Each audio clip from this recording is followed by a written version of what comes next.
ናይ ንግሆ ጸሎት። ኦ እግዚአብሔር ኣምላኽ ናይ ዘመናት በዓል ቤት ዝኾንካ ነቲ ግርማ ለይቲ ቐንጢጥካ ብብርሃን ክንርኢ ስለ ዝፈቐድካ የመስግነካ ኣለኹ።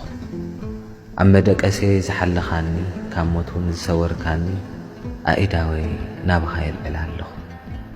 ሕያዋይ ጓሳ ፍጹም ዘይታኸስ ሓላዊ ኢኻ እሞ ከምቲ ለይቲ ጸግዒ ኮይንካ ዝሓለኻኒ ዝተባረኸን ዝተቐደሰን ክውዕል የማናይ ኢድካ ናባይ ዝርክሕ። ንኹሉ ጉዕዘይ ቅድመይ ኮይንካ ምርሓኒ። ካብ ድኻም ፍጥረተይ ዝተላዕለ ብድሕረይ እንታይ ከም ዘሎ ኣይፈልጥን እየ እሞ ሓልወኒ። ጸላእተይ ኣብ ዙርያ ኩሉ ኣጻዊዶምለይ ካብ ዘሎ መዕንቀፍን መሰናኽልን እልየለይ። ብምሕረትካ መንፈሰይ ሓድስ። ካብ ብዙሕ ፈተና ዝተላዕለ እኳ እንተወደቕኩ ኣተንስኣኒ እምበር ኣይትሕደገኒ። በዛ በረኽቲ መዓልቲ ኣብ ስርሐይ መንገደይ ህይወተይን ኣገልግሎተይን ኩሉ ናይ ጥፍኣት መርበብ ዘርጊሑ ሰላመይን በረኸተይን ከግድፈኒ ተዳልዩ ዘሎ ጸላኣይ ዲያብሎስ ንፍሕሱኡ በቲኽካ ሰላም ኣጎናጽፈኒ። ብድፍረት ተለዓለ ሓጢኣት ከይገብር ዘንጊዐውን በደል ከይፍጽም ደግፈኒ።